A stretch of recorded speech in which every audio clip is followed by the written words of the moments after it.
Today I want to take a closer look at every single female champion in the entire game and figure out exactly which ones will be useful for Season 5 of Alliance Wars. The reason why I'm targeting female champions like this is because that's exactly what Kabam is targeting with the first edition of their new rotating global buff system. This is a new system that only applies to the top 5 tiers of Alliance Wars, and essentially Kabam is giving us a new set of global buffs each season. Season 5, we're seeing a global buff for our attacking champions and a global buff for our defending champions as well that ultimately we're going to have to deal with during attack phase 2. So the defending buff that we're getting is bleed immunity, which means every single fight all throughout Season 5, every single node is going to be a bleed immune node. Now, some of these fights, or some of these champions will still be fine. I've seen Blade used in situations where he still gets danger senses against champions like Dormammu, and Dormammu, of course, is bleed immune. Even without danger senses, I've seen him take on Korgs and come out of the fight with 71% health, just baiting out heavies and, having full health while doing it.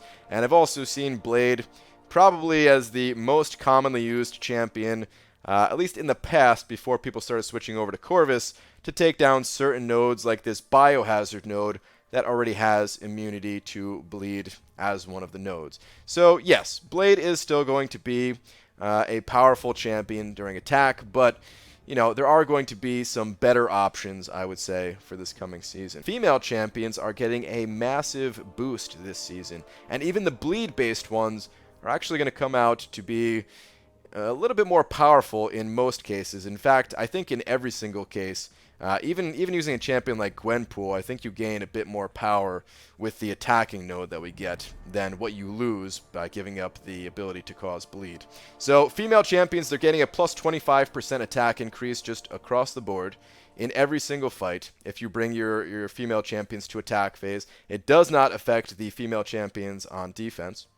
And in addition to that, if you have class advantage, the class advantage for female champions is a bit stronger as well. So the way class advantage works right now is you gain 40% of your base attack, and the enemy loses 20% of theirs. If you're using a female champion in Season 5, the 40 and 20 get upgraded to 60 and 30.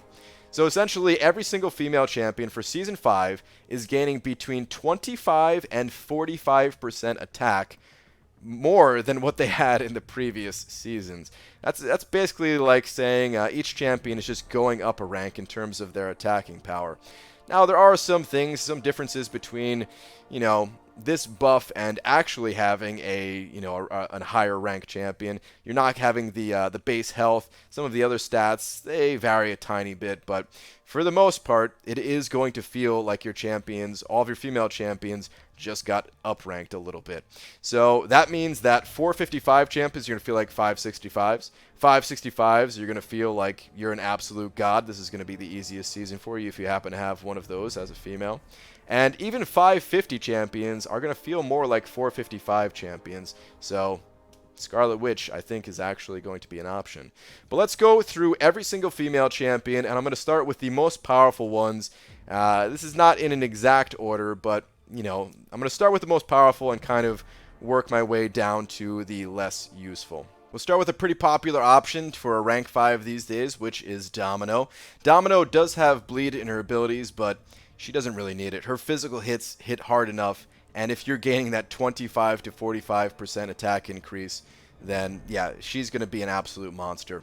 I think she's going to be one of the better options, if not the best option for Node 29. Or you can go a different route with Domino. You can get some synergies going with, you can get it with Red Hulk, where you gain an Incinerate ability on your heavy attack. You could also bring in Massacre if you want to increase the debuff on that Incinerate, on your parry stones. So you can go that route as well. But I think Domino, I think she's powerful enough on her own to be considered an absolute monster for Season 5. Sticking with mutant champions, let's move on to Emma Frost. Emma Frost is about as versatile as they come, starting out in her diamond phase, which also makes her immune to suicide masteries if you want to toss those on. Or you can switch to her telepath phase and gain a massive crit boost with her prowess charges. Now, champions like this, I think, will benefit probably the most from this type of a buff where you're gaining a lot of plus attack, and Emma Frost a lot of her damage comes from building up these crit charges, essentially. So now it's basically turning Emma Frost into a little bit of a Stark Spidey, where you're able to build up a lot of crit rating and crit damage, and then you're also getting this plus attack boost just for being a female. Now, you could also choose to stay in diamond form, your super tanky form, or try your best to stay in diamond form. Run suicide masteries, have the attack boost from the global buff, bring in Sentinel for an additional 15% attack in diamond form, and you could be a tank and hit pretty freaking hard as well. Let's take a closer look at one of the old gods of this game, the Queen of Power Control herself, Magic. The one thing that this champion was lacking compared to some of these newer champions in the game is her damage output is not the best. Now, she normally makes up for that by power locking enemies in the corner and getting in a lot more hits than the average champion would, because you don't have to bait out specials and that kind of thing. But her attack, it was a bit low. Now with this 25 to 45% increase to her base attack, not only her regular attack's going to do a lot of damage, but her limbo is going to be ticking even harder as well. And in addition to that, she has a synergy with Heimdall that not only, of course, gives her the cheat death that Heimdall gives with all champions, but she also gains plus 250 crit rate. Now, the way attacking works in this game, I'm not going to get too in-depth here, but it's better to kind of gain power in a varied amount of stats versus all in one stat. Otherwise, you're going to come into some diminishing returns. So the fact that she has a way to increase her crit, and now she has this global buff to increase her attack rating, this is going to be an extremely powerful duo to bring to Alliance Wars, Magic with Heimdall backing her up. While we're here, I want to cover the other three female champions on screen, Angela, Hela, and Guillotine. Now, out of these three, I think Hela is the weakest and the only one that I would consider to not really be usable for Season 5 of Alliance Wars. Now, maybe you disagree with me, and that's fine if you're an expert Hela user, but I think it's still too risky to have to build up her heavy attacks, and because a lot of her attack comes from those heavies, you know, the 25 to 45% attack increase that we're getting just across the board, I don't think is going to be enough for that champion. I think you're still going to want to build up some of those Furies. Now, the other two, Angela and Guillotine, I do think that these champions will be usable. They're not going to be the top tier champions, but this buff affects tiers 1 through 5, and in some of those lower tiers, I absolutely think Angela and Guillotine can be useful options. Not only do they have the same bonus that that Magic has, where they get a little bit of a buff having Heimdall on the team, which is a very safe option to bring to Alliance Wars, but you know, these champions are available as 6 stars, or these are champions that will already be taken up, so they can be at decently high power levels without having to feed them more catalysts. Now, Guillotine, let's take a closer look at her specifically. At the bottom of her ability list here, you could see that she gains bleed based on her critical hits, and she is going to be going without that this season, but she also gains some crit damage rating based on her soul count, and she also has a lifesteal. So I think the attack is going to make up for the lack of bleed, since she's going to be stealing more health, and since she already has that crit damage rating increase, so her critical hits, you know, they're going to be a lot more powerful, and I do think it's going to make up for that bleed. Again, not top tier, but definitely a usable option. Angela, on the other hand, doesn't have a ton going for her utility-wise, but her overall stats can get pretty high, especially considering, you know, she doesn't need to rely on her Fury gain. You can go with the crit gain and duplicate that crit gain on her special 2, then gain a ton more crit on her heavy attacks. So her heavy attacks are going to hit pretty hard. If you have to take down Infinity Man using the, you throw a heavy to counter his heavy method, I think it's actually going to be pretty effective.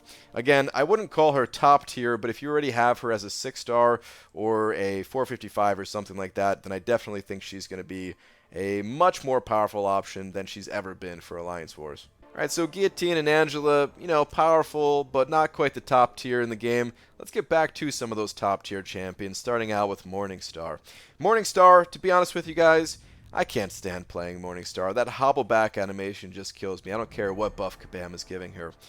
But if you could stand that animation, then Morningstar, she's already used by some master level alliances and used very effectively.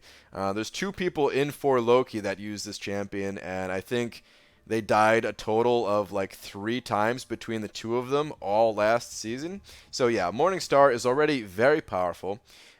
They say that her most underrated ability is probably her special attack 1. Everybody goes with the flashy special 2, but once you get a bunch of souls built up, the special 1 hits insanely hard, and if you're gaining an additional attack bonus with the global buff this season, then yeah, it's only going to hit that much harder.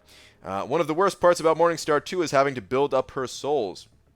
She's pretty weak until she gets a few souls built up, and this attack increase right from the start without having to build up the souls is just going to help you much more safely build up these souls. So yeah, Morningstar is going to be an extremely powerful option, especially when you look at her synergies and you notice, hey, there's some female champions in here as well. We've got Guillotine up there that's going to give her a soul at the start of the fight. Or Magic down here, how about this one? Magic gains plus 500 crit rating and 500 crit damage while Limbo is active. So yeah, if you like Morningstar, then this is definitely the best season to be a Morningstar player. What do I really need to say about Medusa that I haven't said in the past a million times? Still my favorite champion to play. Still feel so comfortable playing Medusa. Her damage output is through the roof. She has survivability in her high base health pool, along with her auto block through living strands. She can completely shut down robots' abilities and ability to gain power with her armor shatter off of her L1 ability or her L3 ability. Yes, she has bleeds on her L2. No, it doesn't matter that every single node is going to have bleed immunity, because honestly, if you get to the point where the enemy is armor shattered and you hit them with an L2, the fight's over. It doesn't matter if they can bleed or not. That fight is done. She's immune to poisons as well, so she's a great option for the poison nodes. And if you want to see high-level master mode or master-level Alliance War gameplay, look at my Season 2 playlist. There's 24 wars there. I use Medusa practically exclusively throughout the entire season. Barely died with her at all, and yeah, that's all you really need to look at. She's also useful against some of the newer champions like Emma Frost or, Killmonger with her regular armor breaks. That also takes away some of their abilities. So yeah, extremely powerful overall. The other champion that I was using throughout Season 2 just so happens to be female as well, with Nebula. Man, if Kabam introduced that female buff in Season 2, I would have killed it. But Nebula here, she is pretty underrated, and I wouldn't quite put her in the highest tier of champions, but she's definitely up there, and with this 25 to 45% attack increase, man, her effectiveness is only going to shoot up, because she doesn't really have a way of gaining any kind of attack through her normal abilities. The way that she gains damage is through her shocks. Her level 2 shocks specifically, after you build up her shocks, you can double them up with her level 2, and they deal an insane amount of damage. Some of the highest burst damage that any champion can do in this game. And because of her double immunities, you could run her with full suicides, and with that bonus that we're getting this season, like, Nebula is going to be ridiculous. Using her with the Proxima synergy, she starts out with 10 shock charges right off the bat. If you use a 3-minute boost to give her a bar of power, you can, just kind of block your way, do maybe like 2 5-hit combos on the enemy, unleash the shocks, unleash your level 2 to double up those shocks, and the fight is over. You could probably carry that 3-minute boost through like 3 or 4 different fights. The other kind of hidden benefit to Nebula here is that she can completely shut down the ability accuracy of robots. All you have to do is save 5 shock charges, and you could see in some of those Season 2 fights that I have where I'm taking down Sentinels, and they're not getting any analysis charges once you have those 5 shocks. So really useful against certain robots out there. And I think one of the better options to be used against some of the poison and bleed nodes for Season 5. Ghost is a champion that I have very little experience with, but I've talked enough with Pandaman Pete, another YouTuber for this game, to know that Ghost is one of the most powerful champions in the entire game. If you want to see some Ghost gameplay, check out his channel. But basically, Pandaman Pete, he took down an entire path in Labyrinth of Legends in under 90 minutes using Ghost. Not only that, but he uses Ghost for nearly every single fight in Alliance Wars.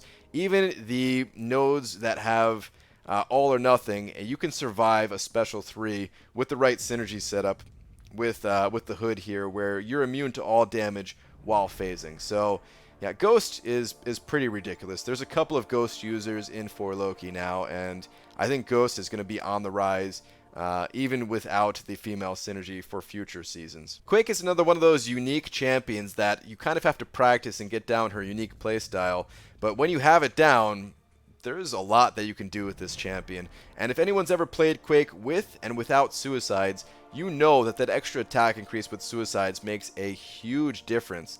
Now that you're gaining an attack increase just from a global node, you're gaining a lot of that attack without having to run suicides. And if you want to do both, you can do that too, and build up her aftershocks, and I can't wait to see some of the numbers that people are able to put out with Quake. When I first heard that female champions were getting a global boost for Season 5, I didn't think it was going to be strong enough where we would see people using Scarlet Witch. But to be honest, I think it's strong enough that people are going to be using their 4-star Scarlet Witches. Maybe not at the highest level of Alliance Wars, but in some of those lower tiers that are still affected by these boosts, I think people will definitely be using Scarlet Witch.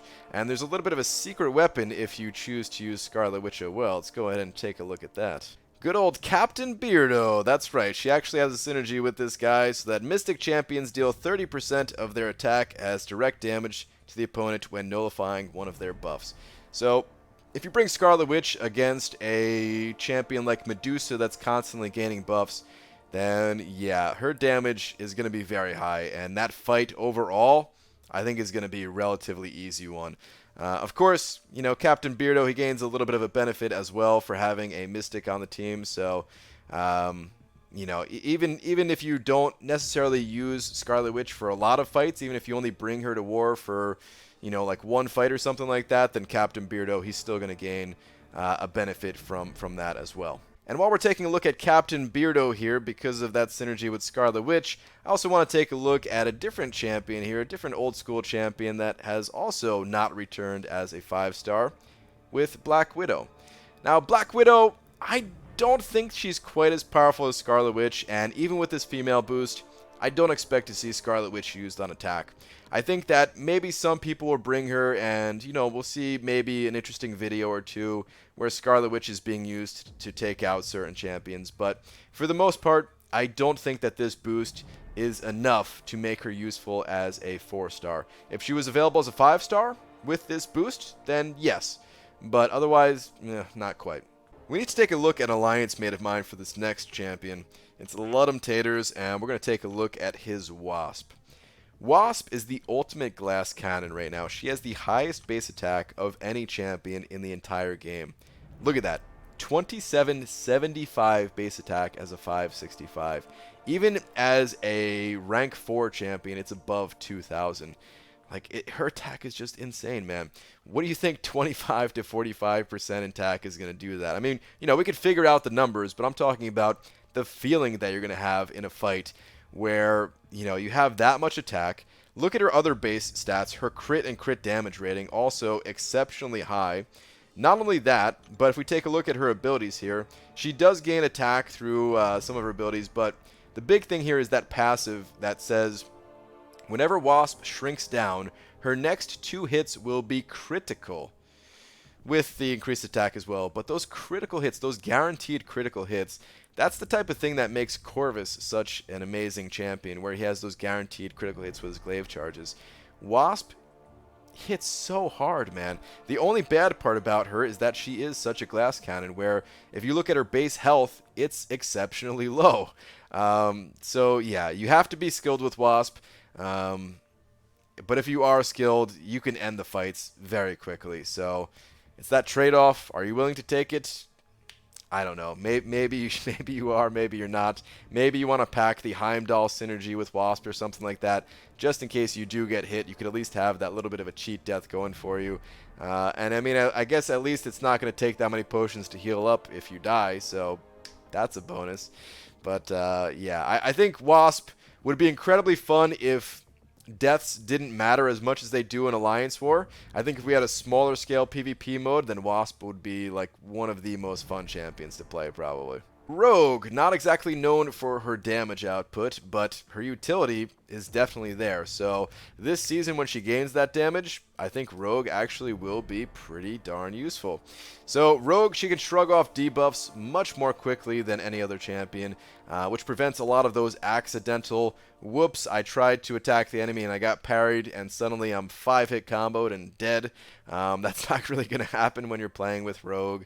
In addition to that, of course, she has lifesteal on her level 1 to keep her topped off to help save some costs in Alliance Wars. The power steal on her L2 is also pretty effective. If you use, power start 1 boost and get up to that L2 pretty quickly, then you could really control the fight with Rogue. So this is a champion that I wouldn't consider to be top tier without the attack boost, but with the attack boost, I think we're going to see Rogues, and I think they're going to be pretty effective this season. And speaking of power controlling female mutant champions, let's take a closer look at Psylocke. So Psylocke can completely shut down the enemy's ability to gain power if played correctly, and she also gains a lot of crit damage rating based off of the enemy's power. So she has this passive here where she gains all of that, and then she gains even more through her signature ability. The problem with Psylocke is that her damage output, it's a bit low. If we look at her base stats, she doesn't have that high of attack. 23-24 for a 565 champion is on the low side. However, her crit stats are pretty good. 27% chance to crit, decent crit rating, and like I said, that gets amplified greatly through her abilities. But she doesn't really have a way of gaining attack through her abilities. So this additional attack that she's getting through the global buff is actually going to do a lot for the champion. And I think if you use a 3-minute boost to start with a bar of power, that will allow you to use her special one right at the start of the fight, essentially, to drain the enemy's power.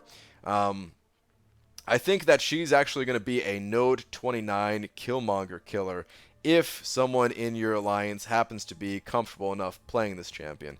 I think a 455 Psylocke can actually take down a 565 Killmonger this season, Season 5. So I'm hoping that we get some footage of that. I'm hoping we get some gameplay, but I know Psylocke is not the most common rank up. But if you're one of those people out there that did rank her up, this is probably going to be a pretty enjoyable season for you. Gwenpool, a champion that I used to call my favorite, a champion that I got through Labyrinth of Legends 100% with, a champion that I farmed Winter Soldier more than any human being should farm Winter Soldier with, a champion that I used in every single one of my Alliance Wars, and a champion that eventually, as a result of all that, I got pretty tired of playing.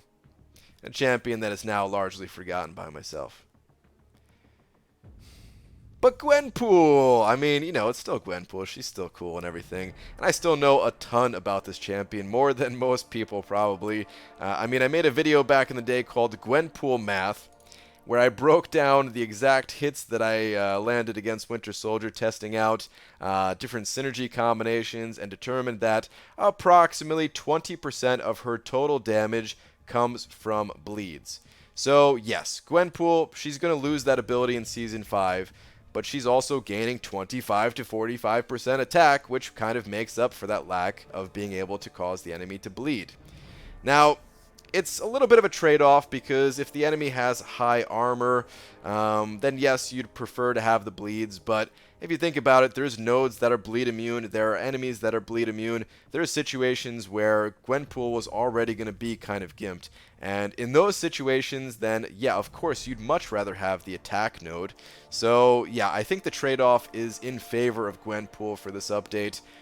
She's going to be stronger this season than Season 4, Season 3, or any other of these Alliance War seasons, in my opinion. She's even more effective against champions like Mordo and Black Panther Civil War, where you were scared to land stuns, and those stuns cannot happen if the enemy is not bleeding. The only thing that you really need to know about using Gwenpool is, in most fights, you're probably just going to want to use her Special 1 to apply the Incinerates, and in longer fights, you're going to want to apply the Special 3 to get the armor break, the extreme armor break that she has, and those fights will likely be over before that armor break expires, unless you're looking to take down like the final boss or something like that, in which case, yeah, you're going to want to reapply that armor break as much as you possibly can.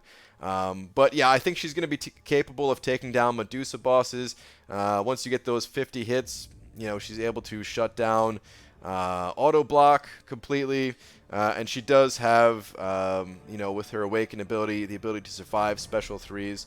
So yeah, Gwenpool, definitely a solid option for Season 5 of Alliance Wars. Long before my love of Gwenpool started, long before Gwenpool was even added to the game, Elektra was actually my favorite skill champion at one point. Now, I'm not a big fan of Elektra these days because I think her damage output is not very strong, but utility-wise, she's actually pretty decent still.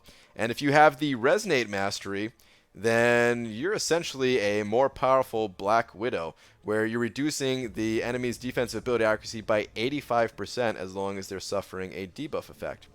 Not only that, but if she's awakened, once the enemy is below 25% health, you hit really, really hard. And most of that damage comes from guaranteed critical hits and increased critical damage rating. So gaining another form of damage multiplier with an increased attack is just going to amplify it that much more. So Elektra, not the most common option, I would say, but if you already have her at like rank 4, because I know a lot of people ranked her up since she was one of the, one of the older 5-star champions in the game, then she's actually going to be a pretty good option, I think, for Season 5. If she's not rank 4, probably not going to be that crazy of an option, probably not going to be that good, but certainly something to consider, again, if you already have her ranked up. X-23 falls in that same category as Elektra for me, where I don't quite consider her to be like top tier, and I don't think players in the master bracket are really going to be using her. But if you're in one of the lower tiers that has these global buffs, and you already have the champion at rank 4, you've already invested those catalysts, then I think she is going to be decently powerful and definitely viable enough of an option to bring to Season 5. Next up is Proxima, and Proxima I consider to be too difficult to use in Alliance War in most situations, but because she has strong synergy with both Nebula and Corvus, and although Corvus is not exactly a female champion, he's still going to be one of the most dominant for this next season. Because of that, I think that with the extra attack that Proxima gets, she might be useful for certain situations. She does have the heal block on her special one, so you could certainly use her for that. Like I said, I think the rest of her toolkit is maybe a little bit too difficult to use in Alliance War when it is so demanding and there's so much pressure to perform. I don't think this champion is really that good of an Alliance War champion, but with that buff and bringing her along for synergies already anyway, maybe you can get by using her in certain fights. And last but not least, but also certainly not first, we have Phoenix. Phoenix rounds out that list of champions where, yeah, they're not my top choice to use, but if I had to use Phoenix, I feel like I could still do decently well throughout the season. She has that cheat death healing. Her damage overall is not that bad. She has Incinerates that, paired up with the Despair Mastery, can cut the enemy's healing. And if you want to learn more about Phoenix, there's actually a YouTuber named Idolist that makes YouTube videos, Alliance War videos, records all of his videos, and Phoenix happens to show up in some of his more recent videos, even before he found out about the female boost. So, you can check out his channel if you want to see some actual Phoenix gameplay. So that's it for champions that I'm kind of recommending to look at for Season 5, but there are some other female champions out there, and I gotta be honest, I would love to see some Alliance War gameplay from some of these champions. Spider-Gwen, I think she hits kind of decently hard, and with the attack boost and with her signature ability where her critical hits have a chance to deal double damage, if you have a 455 Spider-Gwen, if you're one of those few people, please bring her to Alliance War. Maybe bring her to an Alliance War where you already know you're going to win. And I just want to see the damage that she can do, man. In a class advantage situation, when her crits deal double damage with the attack gain that she has, I think it could actually be pretty powerful. The only reason that she didn't really make my list and some of the other champions did is just because I don't really see any other utility in her toolkit here. And I don't think the damage is going to be that insane that she could rely just on that damage to get her through the fights. So yeah, unfortunately Spider-Gwen doesn't make my list. Storm is another one of those champions that I think is actually going to hit pretty damn hard, but there's just no utility there, so I can't really recommend bringing Storm over a champion like Psylocke that actually has some form of utility. But please, if somebody wants to bring in a high-level Storm to record some Alliance War gameplay, especially if you're willing to toss on suicides, especially if you're willing to max out recoil and hit them with the most powerful special 2 you can, especially if you have the Captain Beardo synergy that is going to give Storm a 20% prowess buff. Like, that would be really cool to see. But yeah, as far as recommending to bring Storm to Alliance War, doesn't make the cut. Captain Marvel, same thing as the last 2 champions. Decent damage output, and I wouldn't mind seeing what she's capable of doing, but I can't recommend her because there's just no utility there. Now, I know a bunch of people have 455 Captain Marvels because, you know, is one of like the earlier 5-star champions out there. So if you don't have anyone better to use, you know, I'm not saying she's going to be terrible. It's just I put her in a lower category than some of the other champions that I mentioned previously. And while we're at it, we might as well quickly go through the 2 Ms. Marvels, starting with the classic Ms. Marvel here. No, I don't think she's worth it. And Kamala Khan, no, I also don't think Kamala Khan's worth it. There's just not enough utility, and that little bit of damage increase you're going to gain with these champions is just not enough to make them viable. Same thing with She-Hulk. Even with an attack increase, it's just not going to be enough, but please somebody make some She-Hulk Alliance War gameplay. That'd be pretty fun to watch. You know what would actually be pretty fun to watch? Somebody with an awakened 6-star Gamora using a special ability and triggering assassination. That damage output could actually be pretty decent, but she doesn't have any other utility going for her, and honestly, I don't wish a 6-star awakened Gamora upon anybody, so she also doesn't make the cut. And the final female champion that I have not talked about yet is none other than Thor Jane Foster. Now, although I don't consider her to make the cut of viable options for Season 5, she actually came somewhat close. She has some interesting utility. She has a double stagger on her heavy attack. It's not a 100% chance, though. And also, her heavy attack is very short-ranged. If it had a longer range to it, then I would actually consider her to be a bit more viable. Hopefully, we still get like a Thor Jane Foster versus Medusa takedown or something like that. But just in general, for Alliance War, doesn't make the cut because of that heavy attack. She also has energy resistance, which is pretty interesting. There's not a lot of champions that have that energy resistance, so that is a nice little bonus. And her damage output can be pretty strong thanks to her guaranteed crits with very high crit damage rating increase on stunned opponents. But the problem is there's stun immunes, there's debuff immunes, everybody's running maxed out Limber. A lot of the nodes in the Alliance War map have Limber on him, so yeah, her damage output is not going to be anywhere near as high as it would be during like a regular quest or even arena. So, yeah, unfortunately, she does not make the cut either. Now, I want to remind you that you don't have to use a female champion for Season 5. Personally, I'm probably just going to be sticking with Void and Stark Spidey. I'd love to use a Ghost or an Emma Frost or maybe 1 or 2 of these other champions if I had them, but, you know, I don't really have those champions, and a lot of the other champions that I named, they might be viable for certain paths, but not viable for my path, and Void and Stark Spidey, they're going to do great for me still. So that's who I'm going to be going with. Now, I also have some other tips that I think can help you perform to the best of your ability throughout Season 5. But this video has gone on long enough, so I'll make a separate video on that one. That's going to do it for this one, guys. Thank you very much for watching, and I will see you guys in that next video. Take care.